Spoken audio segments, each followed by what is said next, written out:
It's 3:22 and time now for our big Tuesday debate. As we ask the question this afternoon, are we too dependent on technology? Are we just reliant on having our mobile phones in our hands? Not just nowadays for making phone calls, but for garnering any amount of information we could ever wish and desire to know from the four corners of the globe. Well, joining me in the studio this afternoon, we have the Reverend Dr. Malcolm Guite, who is chaplain at Girton College and also the vicar at Edward King and Martyr in the centre of Cambridge. Very good afternoon to you, Malcolm. Good to be here again, Jeremy. And, nice to see you. Nice to see you. And alongside Malcolm, we have Mili Ponce, who is a social media expert, founder of Social Media Frontiers and also an international speaker from Cambridgeshire. Mili, very nice to have you on the show as well. Thank you for inviting me. And thank you. This is horrible that we've asked you to speak and you're losing your voice. So thank you very much for joining us on the show. We've got one of these nasty colds which is going around at the moment across Cambridgeshire.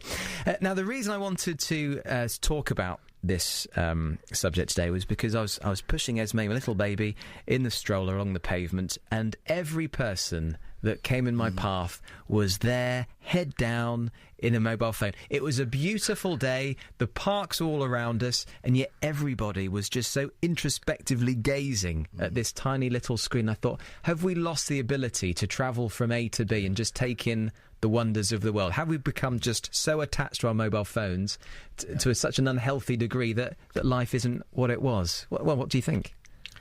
I think there is a real danger there that we cease to be present at all where we are. But it's not a new danger. I think we've always had a tendency to sort of dissipate off into thin air, and particularly in Cambridge, I think lots of people in Cambridge kind of live in their heads and hardly notice that they're... I mean, when I was an undergraduate, students used to sort of walk down the street reading books and walk right across red lights.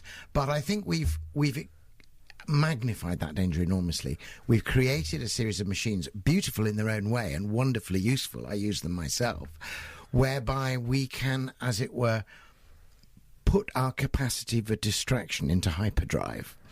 And so maybe perhaps it'll even be a technological solution. We need some ways of gathering and collecting ourselves together again. Mili, I mean, what do you think as a social media expert? I guess you say, well, this is wonderful. All these people just interacting from the entire globe, all over the world. I think it's wonderful as well for people that had problems socializing. Being dependent could be a problem, but we have to think about the people that had the problem of not being able to socialize. And that's a problem that we always had. It's not a new problem. So, for example, some mothers said, my son is totally dependent on Facebook. He only talks on Facebook. But maybe Facebook wasn't there. The son will be in the room, locked, reading his own books, playing video games. So I think in a good way, you can be dependent just to be able to be part of the outside world when you're actually not capable to. Well, do you think we've got that balance wrong, though? I mean, because you could argue if he didn't have Facebook, then he might be forced to find other alternatives and then may engage with people, on a physical face-to-face level, to use that example. I think it is unbalanced right now. I do think we are becoming too dependent, but I don't think it's as negative as some people put it. I think it has to be balanced because technology is there for helping people to do things easier, and anything that was invented before could have been used in a bad way, because I see people saying, oh my God, all the horrible things happening on Facebook. I think horrible things happen always. This is just a very different way of happening. It's interesting. I mean, you take a bus stop, you look at any bus stop across Cambridgeshire, you'll probably see quite a few people, rather than communicating with each other as they wait for the bus, as you might well do without a mobile phone, all there, just living their own separate lives. But on the flip side of that, they are talking to lots of people. They could be connecting with thousands of people rather than just some stranger who's sitting next to them at the bus stop. And with people all around the world, which is most amazing. Also, I don't think one should think of communicating through Facebook, etc., and real live flesh and blood face-to-face encounters as being mutually exclusive. I mean, just to give you an example, I knew nothing about Facebook until just around the time it was coming out. Some of my students at Girton came along and told me all about it. They were in the choir, and they said, "Do you know about it?" I said, "No." And they said, "Oh, well, we'll make you an account." Before I knew it, they'd done a kind of funky Chaplain profile. It was great. But I said, "Well, I can see you right here. You can step into my room and have a glass of sherry with me. Why do we?" But they said, "This is how we want to tell you stuff that's happening." And I made an interesting discovery, which was that there were some students who would, as it were, check me out on Facebook first, maybe do a little exchange back and forth, and then show up. And they just wanted to see, what is this chaplain like? Who is he? And they were a bit shy of an immediate encounter. So I've now turned that around, and I often get either email or text or Facebook as an initial contact from a student, and I accept that that's their terms and the way they'd like to do it. But I always try and offer, and indeed ask for, a real, actual face-to-face encounter following on from that, because I think you can communicate so much more live and viva. So would you say the social media aspect has enriched the sort of visceral face-to-face relationships? I think it's certainly enabled it. I think I think there's a category of perhaps hesitance and slightly shyer people for whom it's provided a kind of waiting room or antechamber or sort of lobby in which they can just begin to put out feelers.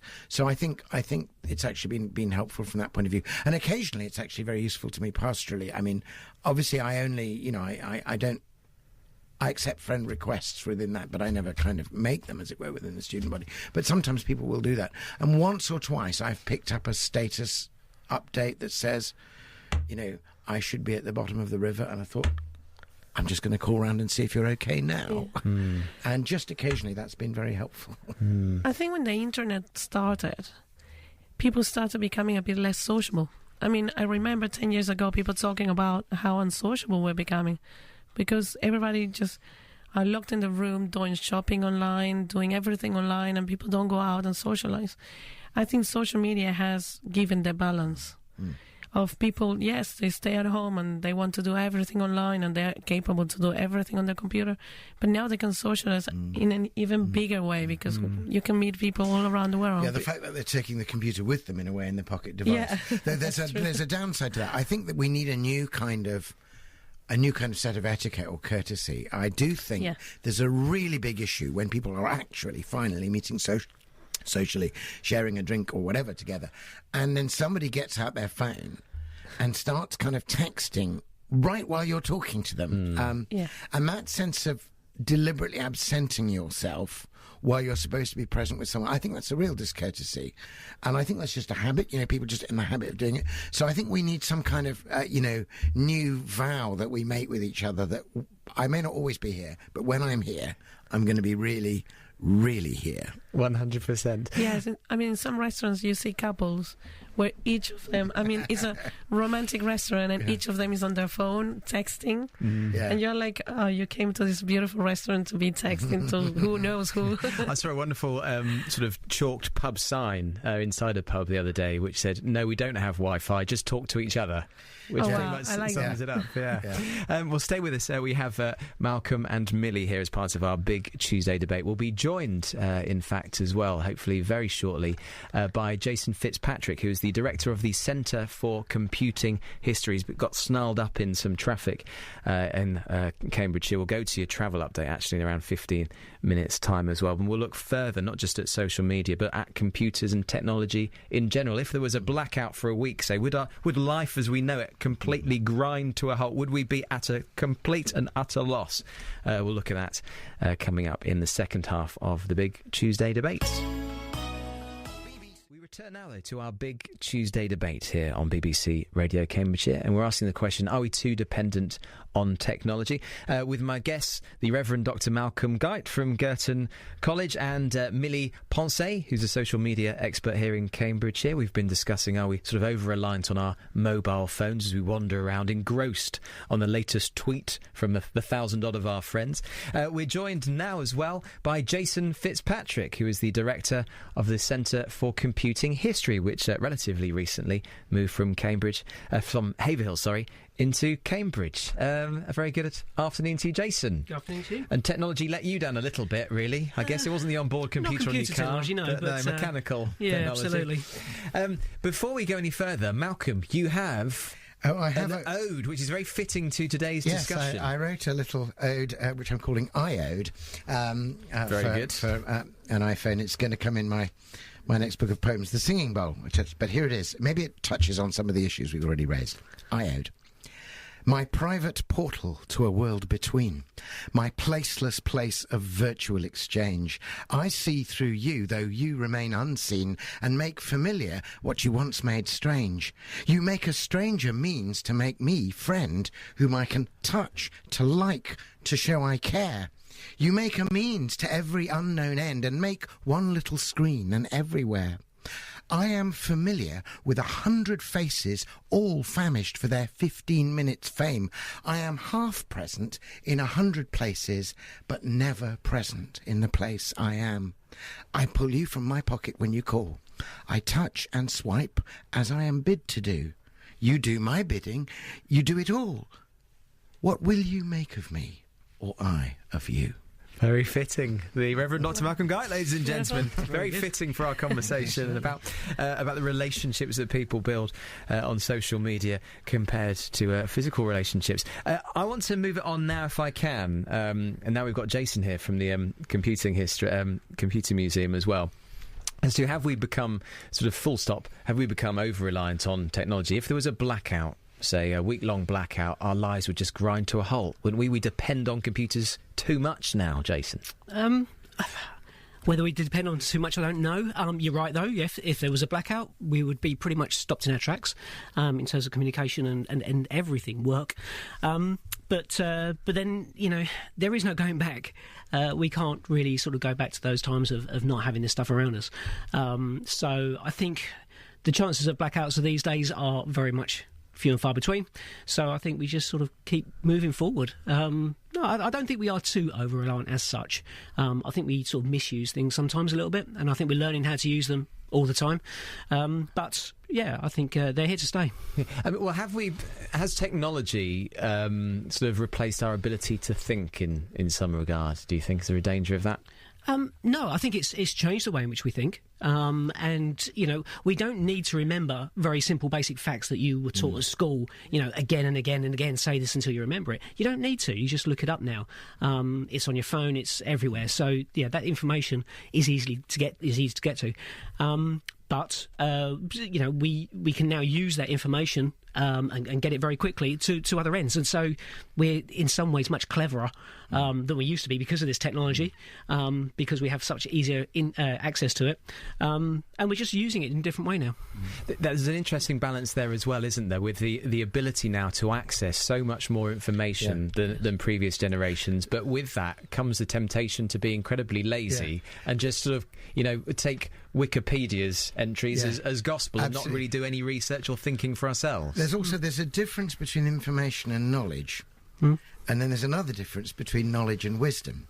I mean, interestingly, way before this technical revolution, back in the 40s, T.S. Eliot had two lines in a poem which went like this. It said, "Where is the knowledge we have lost in information? Where is the wisdom we have lost in knowledge?" And I think, in a sense, the more instant info you've got, the more you require some kind of governing knowledge to know which are the good bits. And then the more knowledge you've got, then you finally need to have the wisdom to know what to do with it. And I think we're moving from an info to a knowledge economy, but the real big issue now, I think, is about...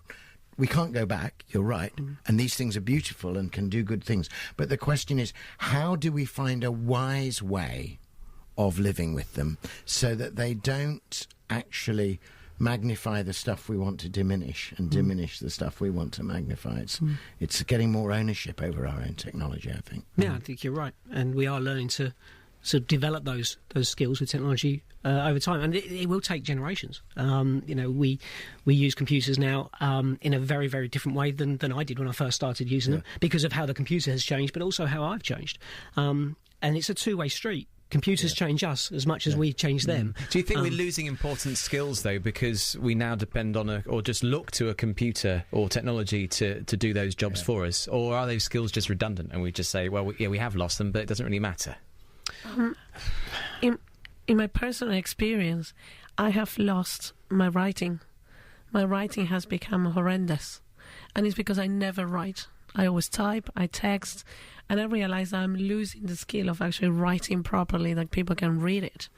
So that's actually something that I think personally has affected me. But as we communicate more via emails, tweets and is it really that important? I know it's sad, and for people who, have that crossover, and the wonder of receiving a handwritten letter from somebody is so rare, it is a beautiful thing, but in 50 years' time and nobody writes letters maybe, then does it matter? No, but there's a lot of tacit information, even in handwriting, just whether you were in a hurry, whether you shaped it lovingly, and the fact, particularly if you're exchanging love letters, there's a lot the of highest form of writing. Yeah, there's a lot of psychology behind the handwriting as well. The person, to hold the same piece of paper that the person you love was holding when you're separated from them, and know that they wrote on that. I don't think any tweet is ultimately going to replace that. No, absolutely not. There's no fear of Terminator being realised, computers rising up against us, Jason? Or would you actually see that as a good thing? I don't think so. I don't see that in any way, shape or form. But then, never say never. You don't look that right. Jason, how soon are the hot new computers and iPhones that we hold in our hands going to be in your museum of technology? Strikes me that you've only had the thing for about 5 months, and it's already superseded. Yeah, it's taken sort of 30, 40 years for some of the items to get into the museum. But okay, this might be a bit unusual, but the iPhone 4 is already in there. Really? Not because, to be honest, because it is so old, but just to show you the differences. But I think the times it's going to be, it was 40 years so far, it's going to be 20 years soon, then it'll be 10 years. Yeah, I mean, we're on a curve that is just getting steeper and steeper, and technology moves on. So this stuff will be in that museum quicker than it has been before. Great stuff. Ladies and gentlemen, thank you so much for joining me this afternoon. That was our big Tuesday debate. Jason Fitzpatrick, thank you for getting here against the odds. Director of the Centre for Computing History in Cambridge. Reverend Dr. Malcolm Guite, Chaplain at Girton College, thank you once more. And Mili Ponce, the social media expert, founder of Social Media Frontiers here in Cambridgeshire. It's 3:47, time for an update on the roads and the rails. BBC Radio Cambridgeshire. BBC Radio Cambridgeshire. BBC Radio